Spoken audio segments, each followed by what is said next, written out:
સ્વમિત્રન જય સોમનાથ ઓમ નમસ્કાર પ્રિય મિત્રો, તમારો દિવસ શુભ રહે, મંગલમય શુભકામના. હું બિલીમોરાથી જોગીભાઈ વ્યાસ આપ સૌનું આપણી જોગેશમાં પુનઃ હાર્દિક સ્વાગત કરું છું. મિત્રો, આજરોજ જોઈશું આજનું શુભ પંચાંગ.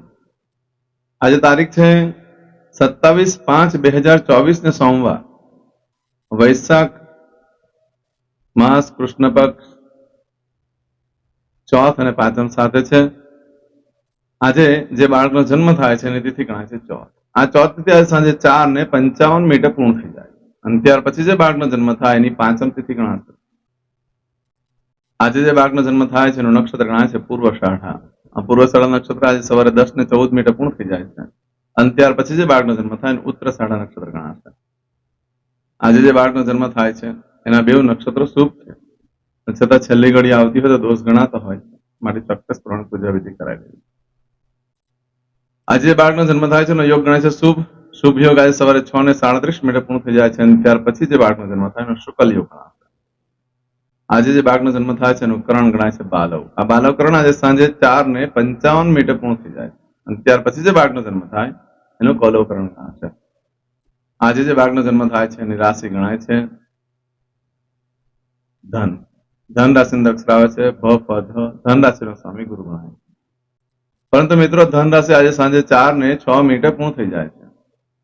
આજે સાંજે 4:06 સુધી જે બાળકનો જન્મ થશે એ બધાની રાશિ ધન ગણાશે.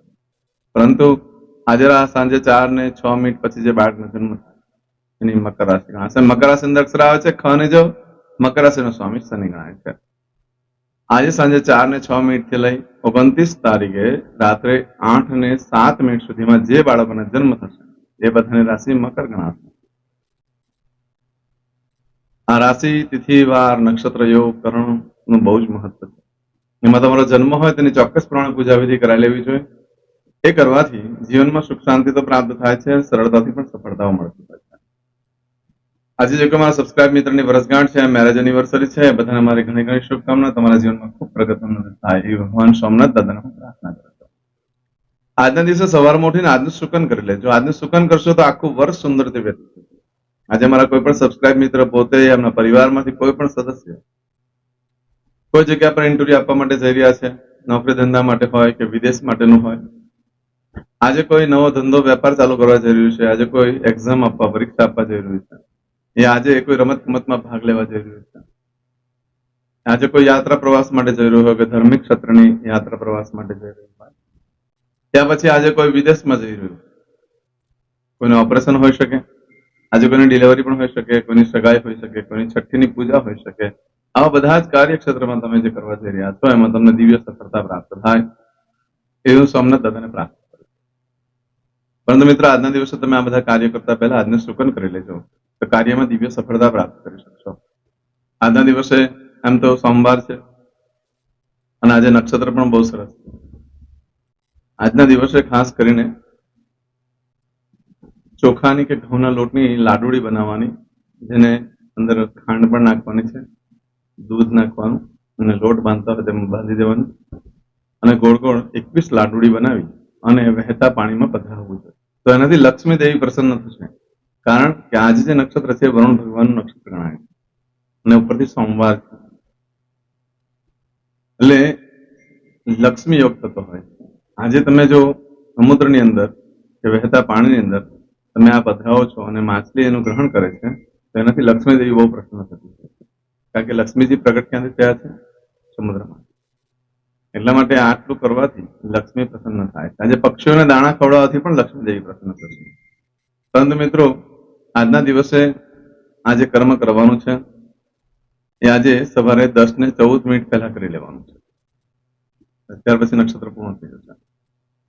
આજના દિવસે તમે ઘરેથી નીકળો છો કોઈ પણ કામ કરવા માટે તો માતાને વંદન કરી નીકળો, દેવસ્થાનમાં પગે લાગીને નીકળો, તમારા ઘરે પિતૃના ફોટા હોય તો તેને વંદન કરી નીકળો અને દેવસ્થાનમાં ભગવાનને પગે લાગીને કહેવાનું કે મારા કાર્યમાં મારી સાથે રહેજો, મારું કાર્ય નિર્વિઘ્ને પાર પાડજો. આટલું બોલીને નીકળવાથી કાર્ય સિદ્ધિ થઈ જતી હોય છે.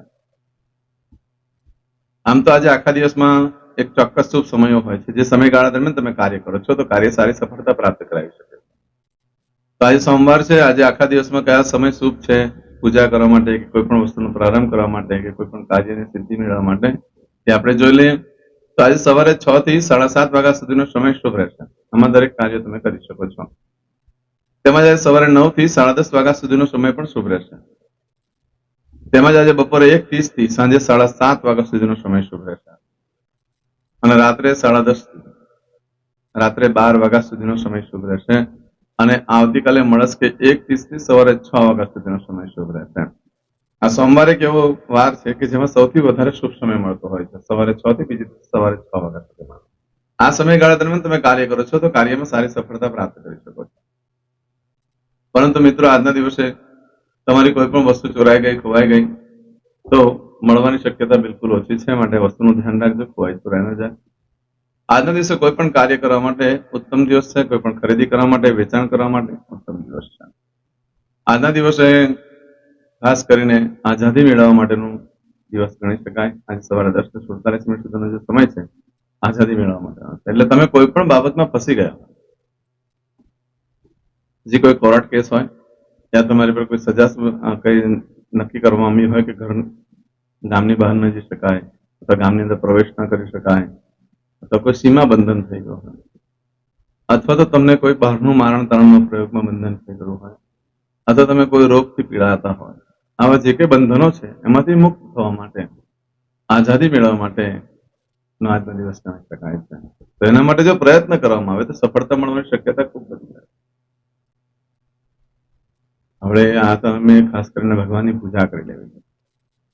કારણ કે આપણે આઝાદી મેળવવા માટેનું દિવસ ગણી શકાય, એટલે આપણે જન્મ મૃત્યુના જે ફેરામાં ફરી રહ્યા છે એ મોક્ષ મેળવવા માટે, આ બધી પ્રક્રિયાઓમાંથી મુક્તિ મેળવવા માટે આ દિવસે પૂજા કરવામાં આવે તો અંતકાળે આપણને સારી મુક્તિ મળતી હોય છે. આજના દિવસે ઇન્ટરવ્યુ વગેરે આપવા માટે બહુ શ્રેષ્ઠ દિવસ છે. વિદેશ વગેરેનું ઇન્ટરવ્યુ આપવું હોય કે જોબ વગેરેનું ઇન્ટરવ્યુ આપવા માટે સારું છે. આજે પશુ ખરીદવા માટે પણ ઉત્તમ દિવસ ગણાય. આજના દિવસે નવ વસ્ત્ર પહેલી વાર પહેરવામાં આવે તો સ્ત્રી તરફથી માંદગીની સમસ્યા ખૂબ વધી. એટલે તમારા ઘરમાં જે સ્ત્રી વર્ગ હોય, પછી મા હોય, પત્ની હોય, ભાભી હોય, આજના દિવસે છોકરીના લગ્ન થયા હોય, છોકરી માટે, અને પહેલી વાર પોતાના સાસરે આજે જાય છે તો એ રોગથી પીડાયા કરતી હોય, લાંબો ટાઈમ સુધી રોગમાં જ પીડાયા કરે એવા આજનો દિવસ. એટલે આજે પહેલી વાર કોઈ પણ દીકરીએ સાસરે ન જાય. આજના દિવસે દસ્તાવેજ ઉપર સાઇન કરવા માટે મધ્યમ દિવસ. આવું બધું ફળ છે એ આજે સવારે 10 ને 14 મિનિટ સુધીમાં મળે. પરંતુ આજે સવારે 10 ને 14 મિનિટ થી લઈ આવતીકાલે સવારે 9 ને 34 મિનિટ સુધીમાં તમે જે કાર્ય કરશો ને એનું ફળ બદલાઈ જાય. તમારી કોઈ વસ્તુ ચોરાઈ ગઈ, ખોવાઈ ગઈ તો 30 દિવસમાં મળે, બાકી મળવાની શક્યતા બહુ છે. આજે સવારે 10 ને 14 મિનિટ પછી તમે કોઈ પણ કાર્યનો આરંભ કરશો, કોઈ પણ વસ્તુની ખરીદી કરશો, વેચાણ કરશો, નવો વેપાર ધંધો ચાલુ કરશો, તેનાથી ખૂબ લાભ થશે. આજે કરેલા કાર્યમાં પ્રાથમિક શારીરિક જરૂરિયાતો બધી પૂરી થાય, ફક્ત માનસિક શાંતિ મળતી નથી. બાકી વેપાર વ્યવસાય ખૂબ વધે, એનાથી તમારી પર જવાબદારીઓ વધી જશે, પરંતુ માનસિક શાંતિ નહીં. વેપાર વ્યવસાય સારો ચાલે. દસ્તાવેજ ઉપર સાઇન કરવા માટે ચાલે એવો દિવસ છે. પશુ ખરીદવા માટે પણ ઉત્તમ દિવસ છે. આજના દિવસે કરેલા કાર્યમાં સફળતા મળવાના યોગો વધારે રહેશે.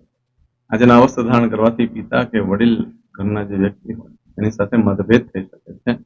સરકારી અર્ધ સરકારી કામમાં તકલીફો આવી શકે છે. હા, પિકનિકનું આયોજન થાય, કોઈ પાર્ટીનું આયોજન થઈ શકે, પરંતુ આજે નવ વસ્ત્ર ધારણ કરશો તો તમારો આત્મવિશ્વાસ ડગી જશે. આજે નવ વસ્ત્ર ધારણ કરવા હોય તો ફક્ત ને ફક્ત રાજકારણમાં જે લોકો હોય એ લોકો જો આજે નવ વસ્ત્ર ધારણ કરે તો એ લોકોને પ્રગતિકારક સમય આવી જાય. નવા વસ્ત્ર માટે ખાસ ધ્યાનમાં રાખો, નવું વસ્ત્ર એટલે રેડીમેડ કપડા જે હોય છે તે તો કોઈને કોઈ ટ્રાય કરેલી જ હોય છે, એટલે એ નવા વસ્ત્રમાં ગણી શકાય એમ નથી. ફળ મળે છે થોડું ઘણું, પરંતુ જે કોઈ ક્યારે પણ ધારણ ન કર્યા હોય તેવા વસ્ત્ર જો તમે ધારણ કરો છો તો તેનું પણ આગ્ય પ્રાપ્ત થશે. આજે કરશો આજનો સંકલ્પ, ચમચીમાં પાણી લઈ લો. અદ્યતન માસના માસોત્તમ બ્રહ્મ પવિત્ર વૈશાખ માસે શુભે કૃષ્ણ પક્ષે ચતુર્થીયાયામ અંતર્ગત પંચમીયાયામ ચંદ્રવા શરણવિત્તાયામ. દરેક જણાએ પોતાનું ગોત્ર બોલવાનું છે. ગોત્ર ખબર નહીં હોય તો કાશ્યપ ગોત્ર બોલવાનું છે. હવે દરેક જણા બોલવાનું ઉત્પન્નેન, પછી તમારું નામ બોલી જાઓ. હવે બોલો મમ આત્મન શ્રુતિ સ્મૃતિ પુરાણોક્ત પુણ્ય ફલ પ્રાપ્તિ અર્થમ ઐશ્વર્યાદિ અભિવૃદ્ધિ અર્થમ અપ્રાપ્ત લક્ષ્મી પ્રાપ્તિ અર્થમ પ્રાપ્ત લક્ષ્મ્યાઃ ચિરકાલ ક્ષૌ રક્ષણાર્થ સકલ મન ઈપ્સિત કામના. હવે તમારા મનમાં જે કઈ ઈચ્છા હોય તે બોલી જાઓ.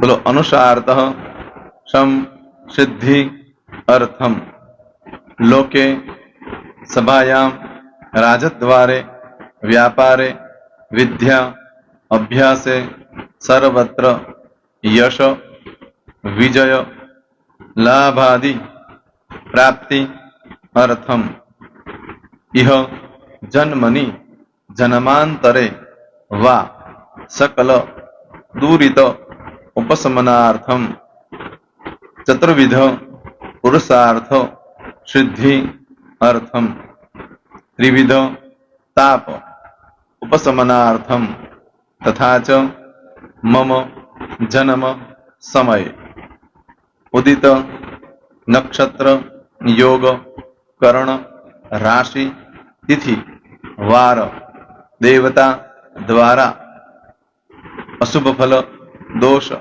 નિવૃત્તિ અર્થમ શુભ ફલ પ્રાપ્તિ અર્થમ જન્મ સમયે જન્મ કુંડલી મધ્યે દ્વાદશ ભાવ મધ્યે સ્થિત આદિત્યાદિ નવગ્રહ દેવતા દ્વારા યોગ મધ્યે દ્રષ્ટિ મધ્યે મહાદશા અંતરદશા પ્રત્યંતરદશા મધ્યે શુભ ફલ પ્રાપ્તિ અર્થમ અશુભ ફલ દોષ નિવૃત્તિ અર્થમ આદિત્યાદિ નવગ્રહ દેવતા અનુકૂલતા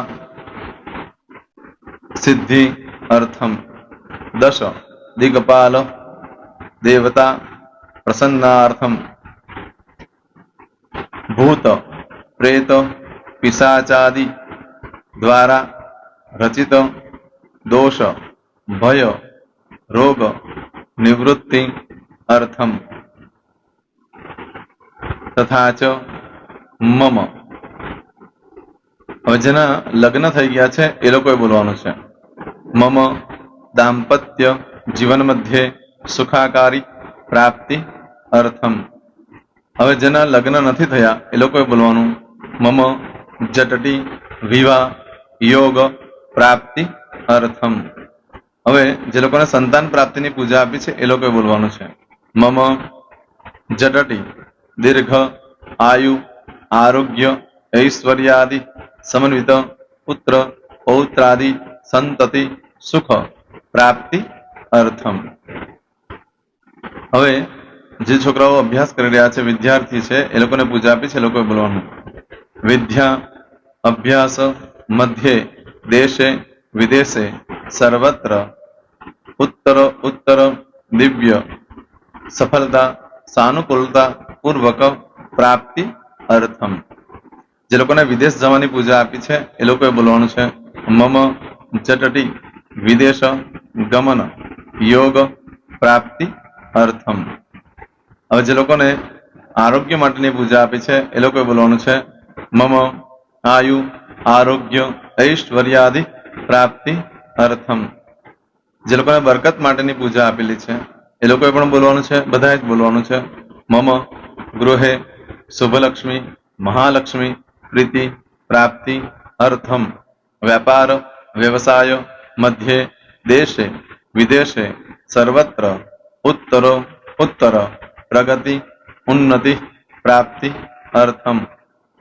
હવે દરેક જણાએ બોલવાનું મમ ભય રોગ શત્રુ બાધા મારણ, તારણ, મંત્ર, તંત્ર, અરિષ્ટ, દોષ, પીડા, નિવૃત્તિ, અર્થમ. હવે તમે જે ભગવાનની પૂજા કરી રહ્યા છો એ બોલો, એ લોકો ભગવાનનું નામ બોલો દરેક જણા.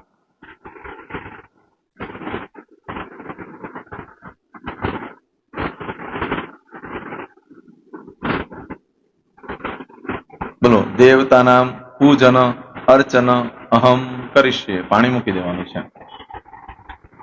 હવે જયારે પૂજા પતી જાય એટલે છેલ્લે પાછું ચમચીમાં પાણી લેવાનું અને બોલવાનું છે વિષ્ણવે વિષ્ણવે વિષ્ણવે નમો નમઃ. વિષ્ણુ સ્મરણાત સર્વમ પરિપૂર્ણમસ્તુ. એતાની ગંધ પુષ્પ ધૂપ દીપ નૈવેદ્ય તામ્ર દક્ષિણ વક્ષણ સહિત બોલો મમ સકલ મન કામના સિદ્ધિ અર્થમ પૂજન અર્ચન. જે ભગવાનની પૂજા કરી હોય તે દેવનું નામ બોલી દો. બોલો. દેવતાનામ ચરણ કમલે અર્પણમસ્તુ. પાણી મૂકી દો. ફરી પાછું પાણી લેવાનું. પૂજન અર્ચન તત્સત બ્રહ્માર્પણમસ્તુ. નીચે જમીન પર પાણી મૂકી દો. એમાં આંગળી કસી કપડામાં તિલક કરી દો. બે હાથ જોડી ભગવાનને વંદન કરવાના. કહેવાનું કે હે પ્રભુ, મારાથી, મારા પૂર્વજોથી, મારા પરિવારજનોથી ગયા જન્મમાં આ જન્મમાં જે કાંઈ પાપ કર્મ થયા છે એ બધા પાપ કર્મથી અમને મુક્ત કરો. અમે તમારા બાળક છીએ. હે પ્રભુ, અમે તમારો ખૂબ આભાર માનીએ. આજે અમારી પાસે તમારી પૂજા કરાવી. આ પૂજામાં જાણતા અજાણતા કંઈ ક્ષતિ થઈ હોય તો અમને બ્રાહ્મણોને ક્ષમા કરજો. નમસ્કારાન સમર્પયામિ. આહ્વાનમ ન જાનામિ ન જાનતો પૂજાક્ષર મંત્રહેમ ક્રિયાન ભક્તિમ સરસ્વય ધન્ય હો તૃષ્ણાર્ધમ. હવે ઉભા થઈ જવાનું. શ્રીનારાયણ ભગવાનને પાણી ચડાવી દેવાનું. તમારો દિવસ શુભ રહે. તમે અને તમારો પરિવાર સુખી રહે, સંપન્ન રહે, સુરક્ષિત રહે એ ભગવાન સોમનાથ દાદાને પ્રાર્થના. તો મિત્રો, તમે મારા વિડીયોને લાઈક ના આપી હોય તો સૌથી પહેલા લાઈક આપી દો. અને ત્યાર પછી જો તમે મારી આ ચેનલ સબસ્ક્રાઇબ ન કરી હોય તો સૌથી પહેલા સબસ્ક્રાઇબ કરી લો અને બેલ આઇકોન ઓલ પર ક્લિક કરવાનું ભૂલશો નહીં, જેથી કરીને સૌથી પહેલા નવી વિડીયો જે કંઈ મૂકું એ તમને મળે. મિત્રો, કંઈ પણ મૂંઝવણ હોય તો મને આ નંબર પર તમે ફોન કરીને પૂછી શકો છો. મારો મોબાઈલ નંબર છે 9825546459. મિત્રો, કોમેન્ટ્સમાં જય સોમનાથ લખવાનું ભૂલશો નહીં. ફરી પાછા નવા વિડીયો સાથે મળીએ. ત્યાં સુધી સૌને જય સોમનાથ.